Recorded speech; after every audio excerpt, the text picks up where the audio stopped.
Hey everybody, welcome back to the MBL channel. I'm here, Jason, Krell it like it is, Krell, which, oh god, that's my nickname.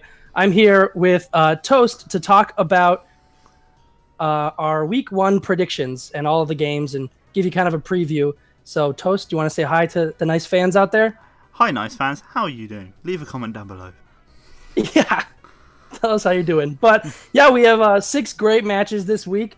And I know a lot of you we've seen in the MBL Discord are raring to see what happens. So hopefully this tides you over for a little bit longer.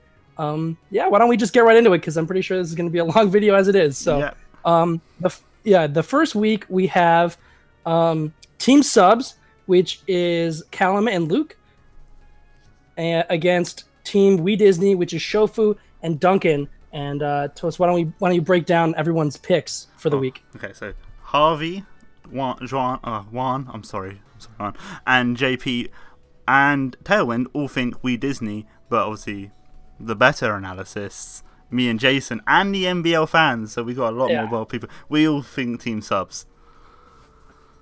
Yeah, and this was actually a pretty hard one to pick because there were no VGC players involved, so I couldn't just default to them. But yeah, but let's go over their team so we can talk a little bit about the options that both players have available. On Team Subs, we have Mega Lucario, Clefable, Mew, Hitmontop, Crobat, Raikou, Druddigon, Shiftry, Seismitoad, and Typhlosion. And then on Team We Disney, we have double Tapus, Coco and Bulu, Landorus Incarnate, Gyarados, Silvally, actually double Genie with the Tornadus Incarnate, Lantern, Magmortar, Frostlass, and Hawlucha. So those are the 10 that they have to pick from. Now, on face value, I say Team We Disney has one of the hardest teams to draft for. Like they draft again, like not draft, build against. Yeah, but then build against, yeah. But Team Subs, I feel, has got a lot of core double staples in their team, like to help them. That's the reason why I chose them. I thought I can see Crobat, Hitmontop, Genesis, Nova, Mew all putting in a lot of work, picking up, like supporting and picking up KOs. Hence the reason why I chose Subs. I'm not sure why you chose Team Subs. So the way I did it, which I guess was kind of, it's like a system. It's the first week, so I don't know. I don't really know if I can call it that yet. But what I did was I looked at their teams, tried to think about what they would pick, and then based on what I thought that they would bring, that's how I determined the winner. So I kind of expect, these are my team predictions, like what they're actually going to bring for week 1. I expect Clefairy, Mega Lucario, Crobat, Mew, Raikou, and Seismitoad from Team Subs. And then from Team Disney, I expect Lando, Bulu, Tornadus, Coco, Lantern, and Silvally. And so I was drawing all kinds of arrows about what's good against what, and you have Crobat as a really great counter to both of the Alolan Guardians. You have Raikou as a good answer to Tornadus. You've got Seismitoad. No, that was Bulu being said. Anyway, long story short, there's checks in all directions.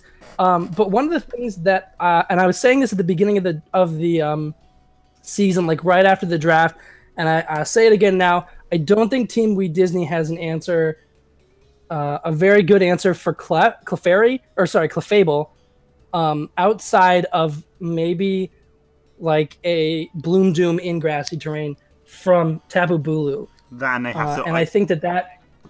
So go ahead. That, and obviously, if there is like a more support Clefable taunt on Tornadus, but it's definitely that's literally the only. Is that the only taunt user they got? No, Coco can learn taunt. Gyarados can learn taunt. I should know that because I'm pretty sure that Frostlass can learn taunt. I should. I don't know actually. It feels like a taunt mon. I should know that. I've been using taunt Coco for a while. Should totally lapse my memory. No worries. That's why there's 2 of us. So, but yeah, I think this is going to be a very close game, regardless of who wins. I don't expect there to be, a big runaway victory here. But I just think that while Team We Disney has a lot of threats, Team Subs has a lot of bulk, actually, and a lot of way to handle and redirect threats. So, like, Clefable can do Follow Me. Actually, Mega Lucario could do Follow Me if they really wanted to. But they have Fake Out support. They've got speed control in Crobat. And I noticed that I don't think that there's a Trick Room setter on Team Wii Disney, right? Unless Frostlass gets it. I don't think it does, but then no, I don't think there is one. Yeah. So, you know, you've got Tailwind. They can match Tailwind with Tornadus, and I just think that Team Subs is going to be able to outbulk. Because another thing that I feel about I've said about Team Wii Disney is that while their team is super offensive and threatening in one sense, it's also fairly frail in that there are a lot of 4 times weak Pokemon, Landorus Eye, Tapu Bulu, Gyarados, that can be exploited by Team Subs. I mean, heck, Mew literally could be given moves that can one-shot half of their team. Yeah. Can learn Ice Beam, it can learn Sludge Bomb, it can learn Thunderbolt. And granted, I don't know why you'd necessarily build a Mew like that, but they could do that. Yeah. Yeah. So that's kind of my take. But hopefully, Duncan doesn't destroy us for not picking him first week. We'll have to make it up to him. Yeah, so we'll go to the next team. So we got Team Leaky versus Blue Hunnets, and Harvey, Juan, JP, and the fans all think Blue Hunnets, and me, Tailwind, and Jason, we yet again agree on Team Leaky, yet again.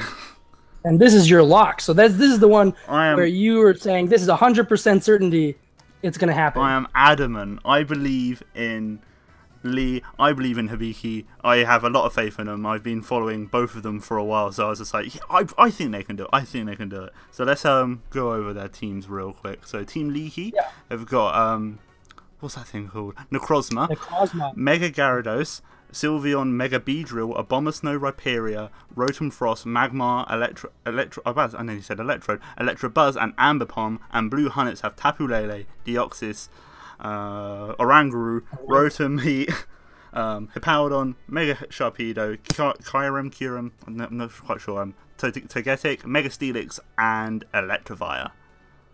Yeah, so again, both two teams very stacked, but like I alluded to earlier, at least in week 1, until I see how these players start playing, I have to go with the experience that, with the experience. And in that case, I think Lee Provost and Hibiki are two very talented VGC, players, which that's a doubles format. So they're used to this, maybe not used to working together, maybe not used to drafting or counter team building. However, they have so much just talent at Pokemon. They've competed at high levels, both having qualified for the World Championships before. And their team is good, and I actually think has some decent answers to Team Blue Hunnets that I don't think that they're going to be able, that Team Blue Hunnets is going to be able to win. To be fair to them, I haven't seen GE or Shofu the Beatdown battle a lot. I know that they've both been involved in the Pokemon community for a very long time, so I'm sure they have a lot of knowledge and probably a lot of talent too. But I don't know enough about them to counter out what I do know about Lee and Hibiki, and I just think that this one's going to be a little one-sided in Team Leaky's favor. Well, I don't think it'll be one-sided because GE, obviously since you said like they've been in Pokemon, GE's actually been playing VGC for quite a while. He's maybe not got the results and been to Worlds like they do, but I've seen a few of his battles, and he does. I think he's been using stuff like Follow Me Lucario this season. So I've been keeping. I keep an eye on people. I keep tabs. Shofu the Beatdown's the only one I haven't really seen much about, but I know one thing for certain: he is super, super competitive, and if anything, that's going to help you a lot. So, on face value, Blue Hunters has a lot of stuff they can bring, to throw them off. Obviously, they got a lot of combos, so it might be going like, yeah, I know about your Deoxys Lele and your Oranguru Mega Steelix, but predicting how they're going to bring them out and when they're going to bring them out, I feel like could give Blue Hunters the edge. But obviously I did think overall Leaky would perform better in the long game. I feel like they might get caught up in the middle of it, or like early game, and they'll play a slow game and then bring it back. That's how I feel. That's how I thought in my head it will go down. So that's why I was so adamant on Leaky, because I think they have a better long game. So as far as what the kind of thinking beyond the experience, like what I expect, I kind of expect the Mega Steelix, the Hippowdon combo out of Blue Hunnets alongside the Tapu Lele and Deoxys, with maybe Oranguru and Rotom Heat in the back.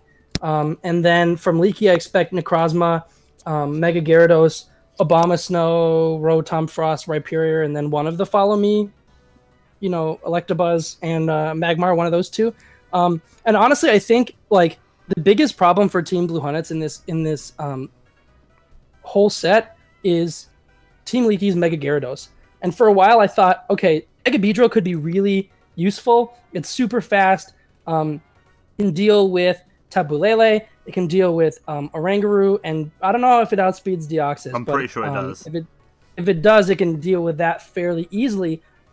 But at the same time, since it is doubles, I feel like Mega Gyarados might be better because it is a dark type, so it's going to be immune to these big psychic attacks that you're going to want to see from Team Blue Hunnets in Deoxys and Lele. And it's water type, which is going to be able to help it handle Mega Steelix.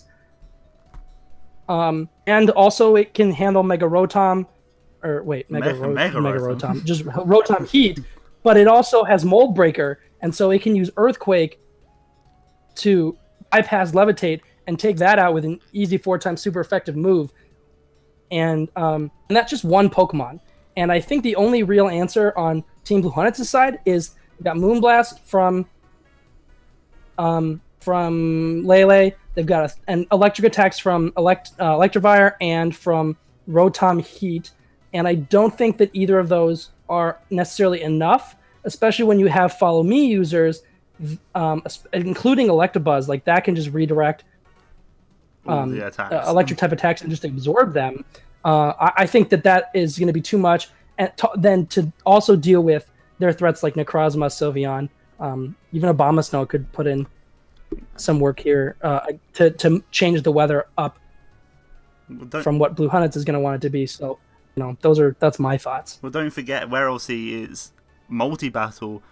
Lee could have the Mega Gyarados and Hibiki could just have the Mega Beedrill.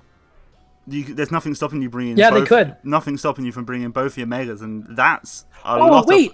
Oh yeah, they both get to Mega Evolve one Pokemon. Yeah. Oh my God. Yeah, there's a lot of firepower there. That's what I'm saying. That's one thing that people might have slept on. People might have thought that they might not have watched Season 1, where people like Team Dream Ball, where they had the Mega Metagross and the Mega Kangaskhan on the same side, what made it absolutely disgusting. Now see. It's not the same, but having both of them, Mega Beedrill being super fast, U-turning about, or just chunking stuff, with Mega Gyarados maybe being a bit bulkier, Dragon Dancing, a lot of options, T-Wave, Taunt if they want to run it on a Mega, is very scary combination, both of them together. Yeah, I completely forgot about that. I'm sorry, G, I'm sorry, Beatdown, but that just definitely weighted a little bit more in Team Leaky's favor. So yeah, wow, okay, that's good to know. I'm glad we figured that out early. Right, let's move to the next battle. So we have Team Jamie versus Team Drinking Birds. The hardest one. I agree, the hardest one, but well, it doesn't seem to be that hard for everyone else, because the only person that went for Team Drinking Birds was Japorowitz, or JP, or just Witz as you want to call it, and the rest of us all went for Team Jamie. But it was so hard. I feel so bad, because I think we were both felt the same way. How we were like, okay, we really want Team Drinking Birds to win. We think that they're super strong. Yep. And then go pick not them in the first week. It just seems like a betrayal. It does. But Tommy, Josh, we have faith. We love you guys. But in my opinion, it's not a great matchup this week. No, that's all right. Did you want to go over the teams? Yeah, sure. So. Team Jamie, we've got Mega Blastoise, Victini, Tyranitar, Porygon Z, Superior, almost forgot that one for a minute, Excadrill, Yanmega, Rotom Fan, Dragalge, and Mr. Mime. And then Team Drinking Birds is going to have Landorus Therian, Mega Venusaur, Pheromosa, Metagross, regular Ninetales, Darmanitan, Lanoon, Blastoise, Heliolisk, and that is Oricorio Sensui. So Yeah, those are the teams. And so you see, obviously, right off the bat, and this was my big contention, weather is going to be a big factor here. Weather wars, 100%. So, yeah. And ultimately what it came down to, and this took me, I literally sat there for so long trying to like imagine how this game could play out. But what it ultimately came down to was Team Jamie Sand beats Team Drinking Bird's Sun, if only because, assuming right off the bat you lead Tyranitar against Ninetales, Tyranitar is going to get its weather up first, unless they're running like Iron Ball Ninetales, which 10 out of 10. You know, Insane. Be pretty ballsy. But they're going to get their weather. Team Jamie is, and if Team Drinking Birds brings Ninetales in the back, then they're going to have to wait for a free switch in because Ninetales can't switch into anything that Tyranitar is going to want to do. Yeah, so you're not going to be able to switch the weather until too long. But yeah, it's going to everything near enough, except for if it has like Ice Punch, like, and it goes into right. Everything is going to do a nice amount of damage. Yeah, well, honestly, like a Rock Slide would probably just knock it out straight up. Yeah, it's not the bulkiest of Mons, Ninetales. Yeah. So I think that's going to be hard, and I think the whole game is going to come down to who handles the weather better. But there's just so much. There's so much threats on this whole team, and it's super hard. It was super hard for me to decide what I thought they were even going to bring, because they have so many different options. Yeah, this is definitely the hardest. Do you have any expectations? Like the amount I want. There's a difference between want and expect. I very much expect them to do something with Mr. Mime this week. If not, I'm pretty sure Keen was probably saying, "Let's do something with Mr. Mime," and like Miller and Boy is just like, "Shush, go away, Keen," and just like put him to the corner. Because they've been hyping up Mr. Mime the whole time. They saying it's their budget Smurgle just without Spore. So I would imagine he's going to have a lot of support moves. They're going to bring stuff. Victini. Okay, so we're going to go with the four. So I imagine Victini, Tyranitar, Porygon Z, Superior, Excadrill, Mr. Mime, and then I don't know why I thought Mega, but then I went Blastoise, Mega Blastoise. Yeah, so that's actually pretty close to what I had. I expect Tyranitar, Excadrill for that good sand core, with Mega Blastoise and Porygon Z for that nice, super threatening damage and Mega Blastoise / also helping Porygon Z set up a Z conversion. And then I thought Superior, and then my last one, I was kind of in the similar boat. Like I wasn't really sure what to expect, so I went with Mega. But now after what you said, I think Mr. Mime definitely makes a little bit more sense, because while Mega does come in handy against Mega Venusaur, and maybe some other things, it's like there's nothing. Mr. Mime does offer a lot of support, which could be handy. But as far as what I expect, since we're doing that. As far as what I expect from Drinking Birds, I expect Mega Venusaur, Lando, Ninetales, Heliolisk, Darmanitan, and then I thought maybe Blastoise, but then I guess later I decided question mark, and then later decided Pheromosa.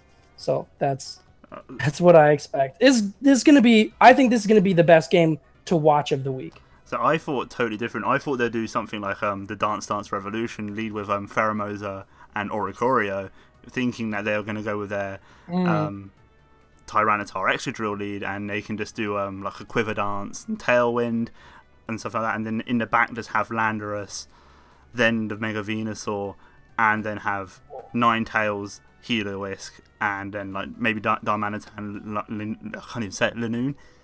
I reckon they're going to try and pull off some belly drum shenanigans, because it's another Mon that everyone's just like, okay, people realise it's got Gluttony with the Figgy Berry, and it gets extreme speed through a event, so it's been very hyped up. It can do a lot of damage. I'm pretty sure it does like something like 75 to 80% to an Excadrill with with max attack, so that's definitely what I think anyway. I feel like Pheromosa Oricorio would be so scary to lead against Tyranitar. Granted, I guess you have a lot of threat from the high jump kick, but in my opinion, I would be surprised if I see anything but a Chople Berry on Tyranitar. But then you can say the same for the Oricorio and have like, I think, is it Kaseb Berry? The one that obviously with dark moves. With dark? Yeah, but I mean, but you could also just Rock Slide at that point, which would hit both of them for good damage. I mean, Pheromosa takes that neutrally, but it's super frail. So yeah, you know, I think that would be super risky. And while I do think they could make some things happen with that, I don't know, man. That would be. I do not have the courage for that. I'd lead something like Landorus and just kind of go the whole 2015 stat. Something. Yeah, like Landorus and Mega Venusaur, and get an Intimidate off, then U-turn out of there and let Mega Venusaur do fat things. just exist. Yeah, exactly. That's. Ooh, and then maybe you bait out the Ice Punch from Tyranitar. You turn into Ninetales, and then you get your free weather up. Boom. See, now you figured it out. You figured it out. I cracked it. Anyway, any final thoughts on this one? No, I'm pretty cool with this. All right. So next up, we've got another great match this week. I mean, they're all great matches, but this has Team Not Scald, which is Joey and Envy, versus Team Dreamball, which is world champion Wolf Glick and top 3 and best friend of Wolf Glick / other half maybe, Marcus Stoddard. And this is going to be a great matchup because these are 4 incredible Pokemon players. You want to run down the predictions though? Yep. Okay. So Harvey, Juan, JP, Jason, and the fans all think Dreamball, and me and Tailwind go for Not Schooled. So okay. Well, we can run down the teams, and then I want to hear about what you expect out of Not Scald. Okay. So what do we got for this week for these 2 teams? So Team Not Schooled: Celesteela, Arcanine, Suicune, Mega Garchomp, Buzzwole, Alolan Raichu, Cradily, Comfey, what's that thing called again? Malamar, and Licky Licky. And Team Dreamball got Tapu Fini, Heatran, Zapdos, Zygarde 50%, Scrafty, Bronzong, Drifblim, Tangela, Mega Ordino, and Absol. Yeah. All right. So why Team Not Scald? And by saying that, I don't mean like any disrespect to Joey and Envy, especially because I know how good. I mean, before I even got into VGC, I was watching Joey's channel, and I know what a great singles battler, and I know that he has a lot of VGC experience. So that kind of did make it sound like I was like, oh, Wolf and Marcus are just going to stomp these guys. Who are they? But no, like I definitely think this is going to be a close match. But what do you think gives Team Not Scald the edge? Okay, so this is like the 2 bulky teams going against each other, and I talked to not talked to Envy, but Envy in the Discord. He was like, "How do we beat Team Dreamball?" And I was like, "You just bring stall to stall." And he says like, "Nah, that's not me." So I'm pretty sure they're gonna go a very offensive route with this. So like stuff like Buzzwole, Mega Garchomp. I don't even see Celesteela coming like for this. Like what? Yeah, I don't even see. So I'm gonna see like. Oh wait, yeah, psych! I didn't pick Celesteela either. Never mind. So like, okay. Anyway, I'm thinking like Arcanine, Mega Garchomp, Buzzwole, Licky Licky, Alolan Raichu, and like Malamar. And another thing that I think gives them the edge over Team Dreamball is both of them dip in and use the lower tier mons. Like a lot of VGC players like Wolfie and Marcus, a lot of the mons like Tangela, well that's not actually a good example, like Mega Rodino, Absol, like they're lower tier picks, and like other people's lower tier picks, I don't feel like they will know as much as what they would do. So I feel like Envy and Joey will be able to utilize mons like Licky Licky, Malamar, and fully exploit their not lack of knowledge, but like there's like kind of sleep on them a little bit.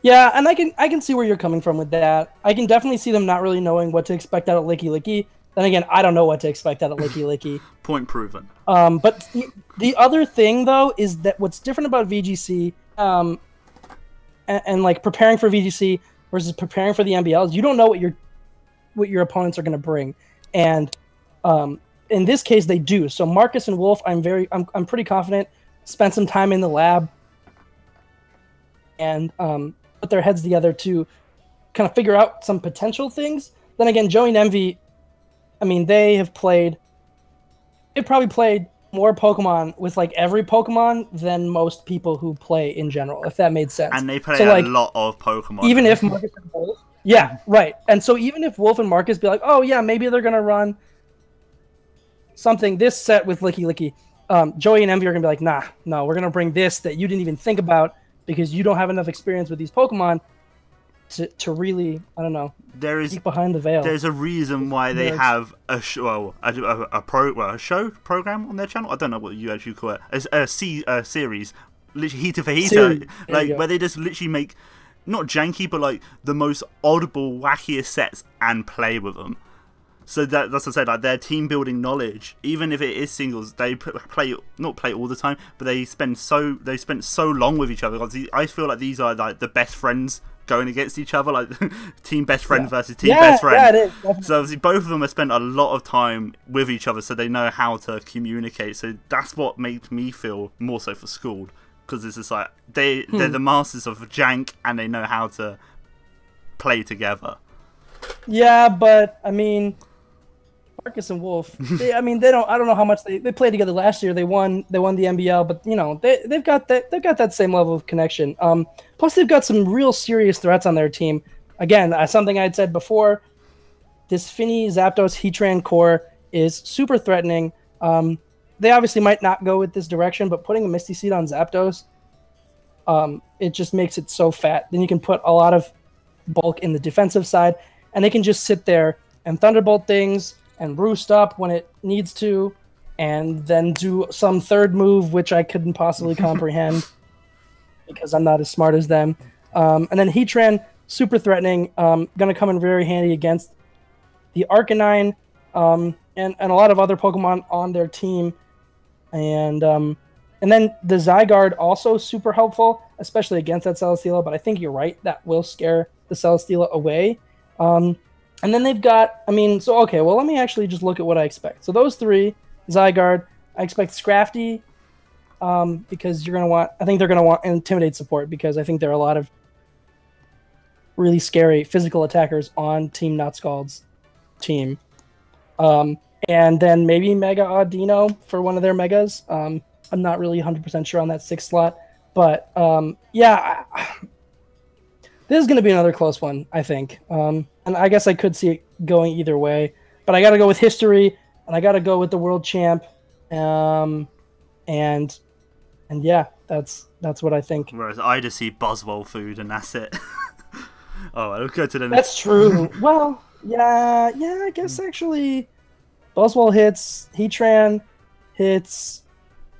I guess if they put Stone Edge on it, it hits Zapdos. Or just Ice Punch. It's Scrafty. Yeah, Ice Punch. Yeah, good point. And then Poison Jab for Finny. Okay, maybe there is a lot of Buzzwole food. They're gonna have to run something though to keep it safe. I'd be surprised if it wasn't like AV, but with something else to maybe that Comfey. Exactly, floral healing. Healing it up every turn. Yeah. That could be dirty. Tailwind would love that. we do not help that agenda. So okay, well, those are my thoughts. Do you have any more on the last one? No, I'm pretty cool to move on. Okay.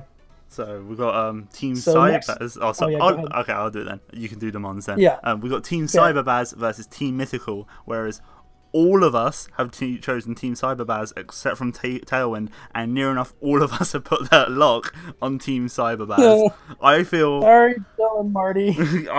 Yeah, hopefully we're sorry. Well, I guess we're not. We both chose Cyberbaz. You got a fan in Tailwind at least. Yeah, dude. It wasn't. No one got a vote of no confidence this week, so which is good. So.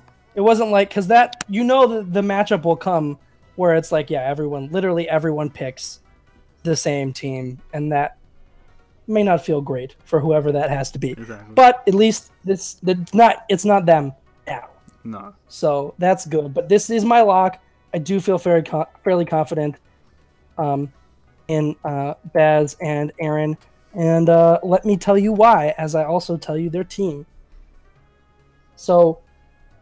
Cyberbaz is a team that's pretty similar to what they brought last year, but they do start off. They have Jirachi, which is new to them. Then they've got the Volcarona, the Azumarill from last year, and they upgraded their Aerodactyl, gave it a Megastone, brought back the Raichu, and then they've got a dirty pair, and I don't know how I know how they let this happen, but they definitely shouldn't have. They gave as a Breloom, and they also gave him a Purloin. It's not Liepard.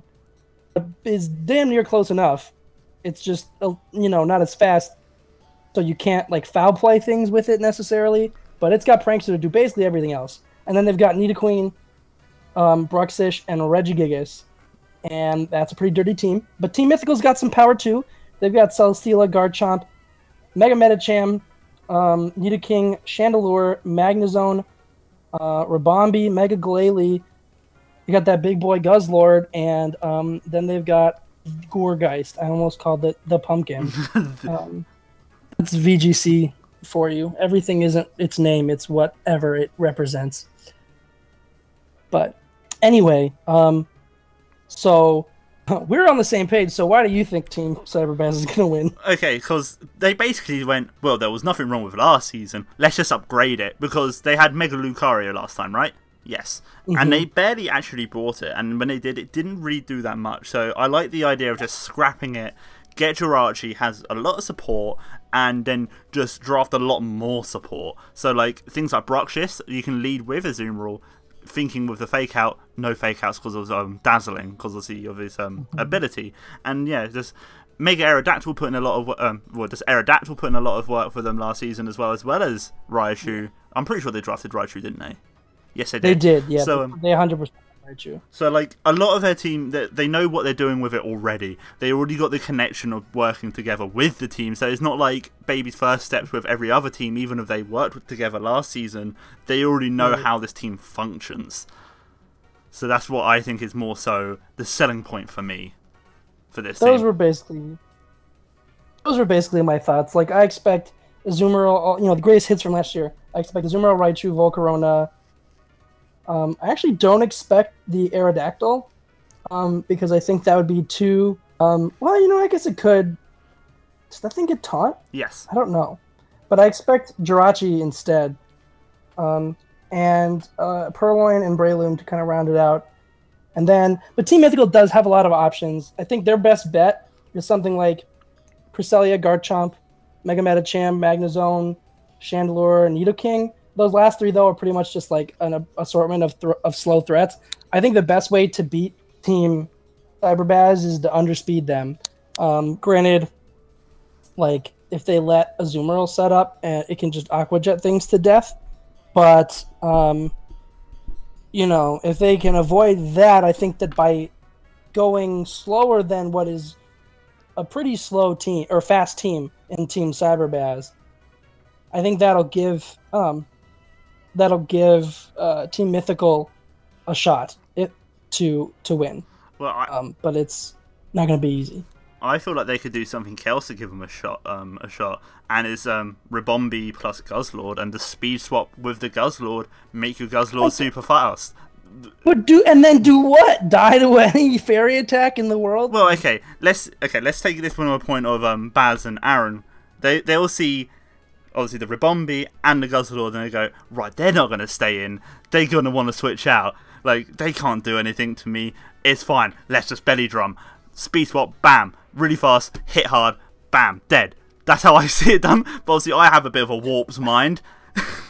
Yeah, okay, because then you just rage powder whatever Guzzlord's going to do. And God, I could not possibly tell you. I'm actually really excited and kind of hope they do bring the Guzzlord so I can find out what it's going to do. But I in a nutshell, I know what it could do, but it just doesn't seem. I don't know if I think it could do it well, and certainly not well enough to. I mean, this thing is dark and dragon. That's not touching Azumarill on any planet.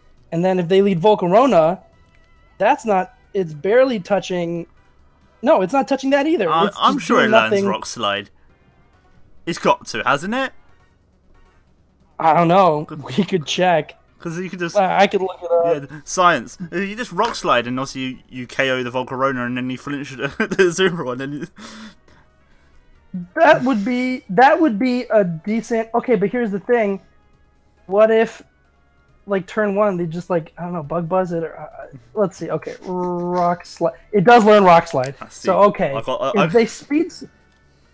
If they catch Aaron and Baz getting greedy and disrespecting them, and then just speed swap Rock Slide onto Guzzlord and just go for flinches till the end of time. Sure, maybe maybe then they can win. Doesn't it also learn Poison Jab? Let's find out.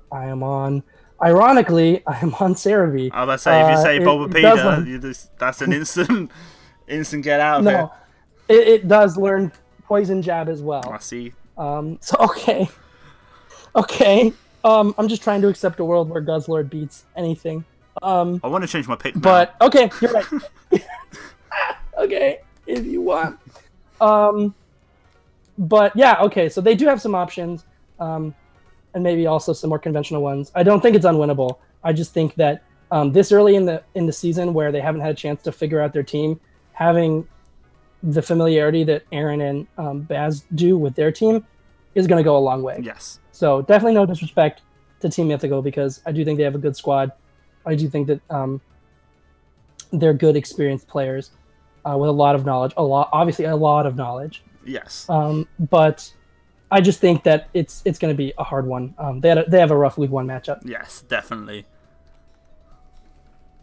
So, do you want to move on, or we could talk about Guzzlord some more? No, it definitely doesn't get enough love. Even what we gave it was a pittance compared to every other mon in the whole Pokemon universe. Yeah, let's move on. We've got Team Flawless versus Team Juiced, and everyone except from Jason thinks Team Juice, and then Jason thinks Team Flawless. So let's go over the teams. Oh, you're welcome, Team Flawless. Once again, you didn't get a vote of no confidence. You just got me calling it like it is. You know. Sorry, I had to do that at least once. That's fine. Anyway, as far as teams go, Team Flawless has Magearna, Hoopa Unbound, Salamence, Mamoswine, Togekiss. That is a wow. I'm drawing a blank. I'll come back to it. Serena. Infernape. Don't tell anyone that just happened. Galvantula, Tentacruel, Paris. And then Team Juice has Aegislash, Volcanion, Kiro Black, Crocodile, Tornadus, Therian, Meloetta, regular Hoopa, Aromatisse, Chestnut, and Vivian. Both, again, no one has a bad team. Very, very powerful squads. So why don't you give the Juice defense, and I will say why that's wrong and why Team Flawless won. Okay, I feel like this was the hardest one for me to pick. I didn't think everyone else was going to agree with me necessarily, because I do think composition-wise, Flawless has the better comp. Like, Magearna is super scary, Hoopa hits like a truck, Salamence with Intimidate support, Togekiss with Redirection, Parasect with Redirection, Fake Out from Infernape, Serena blocking Priority. But then I just thought, just the heavy hittingness, is that a word? Heavy hittingness? I feel like heavy hittingness, yeah. The power. Yeah, it's just Team Juice. I feel like Aegislash does a lot of work for this team, like against the whole lot, except for obviously Infernape. Aegislash puts in so much work here. Volcarona covers the Aegislash weaknesses very well. So does Kieran Black. Does Kieran Black does them to three hit like a truck? And I don't feel like in between them three. Mamoswine. Yeah, but what's Mamoswine can't really switch into like a flash cannon or a gyro ball from an Aegislash. No, it just starts in and then just tech rage it. Well, it's not going to KO with a tech rage. But like, no, it can't switch in. But like that, Mamoswine hits Volcanion, hits Aegislash, hits Crook, hits Tornadus Therian, hits Vivian, hits Chestnut, and granted, some of those things hit it back. But and that's not my only point of contention. But I feel like he's going to have a hard time putting in the work. That's more so the problem. I feel like it's going to be hard getting into position where it can do its work that is needed. With Tornadus gets Tailwind, right? I'm not going mad, aren't I? Yes. Yeah. Oh yeah, for sure. Yeah. So obviously with Tailwind support, that definitely helps it out. Earth Power from Akurum is definitely going to KO. Like, I am more than adamant that I will, because again, Team Juice, Kenny is maybe slow. He's picking back up on the battling, but Chimp has been around forever battling. Chimp has. I feel like he does know V. he just knows that he just knows damage rolls. Like he knows if you told him a move against a certain mon, he'll be like, right, that does 75% minimum. Like, and his knowledge is fantastic, which I feel like is going to massively help. All right, so okay, that all makes sense, and I think that there's something to that. But let me tell you what I think Flawless is going to win. So I expect from both these teams, I expect to see Aegislash, Tornadus, Volcanion, Kirim, Hoopa, and Meloetta. I guess those last two I wasn't 100% sure on, but when you get to the lower tier picks, you got to kind of see what people's comfort go-tos are, yes. You know, before you can really know with certainty. But that's what I expect. And then from Flawless, I expect Magerna, the Pokeball metal thing, Hoopa Unbound, Togekiss, Mamoswine, Infernape, and Galvantula. And so, okay, here's what I expect. I think that Togekiss plus Hoopa Unbound does a crazy amount of work to this team. Okay. I think that, like, Juice, Steam Eruption, is that a spread move? No, it's not. Okay. So I think that if they just bring a super fat Togekiss and just plop it on the field and just keep follow me, then Hoopa Unbound blows the hell out of Aegislash up with a dark type attack, and then uses Hyperspace Fury against anything else. It's going to do a insane damage. Obviously, there's like U-turn from Tornadus and Bug Buzz from Vivian. That could be an issue for that, but that's what the Follow Me is for. And so, like, I think that's going to do a lot. Basically, I think they have all of these really good Pokemon that can handle everything that Team Juice has, and they can just redirect with Togekiss, survive, knock out the threat, and keep going from there. I think the thing that will be hardest for them to handle that way is Kirim Black, because obviously it's going to get a stab ice attack into Togekiss, but they do have Infernape to close combat that. They do have.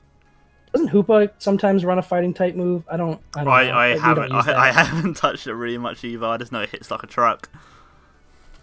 But yeah, so like I think they have all these options, and I think that as long as they use their redirection correctly, that they can answer everything that Team Juice is going to throw at them. I also have to be honest, I'm not as super familiar with. I mean, I like know who everyone is. Like I know who Angus and Beryl and Chimp and Kenny are, but I'm not as familiar with them as battlers outside of anything that happened last season. Yes. So it's hard to say who has the edge there, because I think that they're all capable. But I'm gonna give this one to Flawless. Also, I think that Team Juice might another thing they could exploit is Team Juice being too afraid of Magerna. God, I hope that they don't use that too much so that I don't have to say its name again. But yeah, I think that if they overfocus on that, they could kind of keep it safe, protect, something like that, and then counterpunch with something else. Because obviously, I mean, everyone that was the first pick of the draft. And everyone would have been surprised if it wasn't. It's just super threatening, and so that'll draw a lot of attention naturally. And if you can exploit that, you can use that to your advantage. I can respect your thoughts. I respect them a lot. So, yeah, I understand exactly what you mean with your thoughts on that. Yeah. So I think that's everyone. We got through it all, and probably only way longer than we can expect anyone to listen. Exactly. But that's okay. So we quickly get we got up here with the match previews and everything here. So if you don't want to watch the rest of the video, we got this. So obviously everyone knows we're gonna obviously in the next couple of weeks we're gonna have how we did. Obviously, so you can see how many we got right, how many we predicted, and how many the subs got right on the Twitter polls. Follow us at MBL on Twitter, because you can get involved with the pick'ems yourself as well and sway the votes to who you think. Yes, but as an analyst, I will encourage you, but with your minds, not your heart. Although do what you want, I guess. But there were a lot. I have a feeling There were a lot of people. It's actually, you know what? It's good to support your team. Go with what you feel. This is America. Do what you want. It's not America. It's the world. But you know, it's not you know America. It's the UK. You know how we. It's the. All right. It's both. We're combining finally back together again. But I think that's it. Yeah. So thank you guys for watching. Do you have any final thoughts, actually, before I just go ahead and close this out without asking? No, that's fine. I've got it on the final screen so you can see exactly who everyone's facing in a nice compact view. And except from that, I'm pretty sure we're safe to say thanks for watching, and we'll see you again in the next video. Yes, enjoy the games, guys, and we'll be back. Okay, goodbye, guys.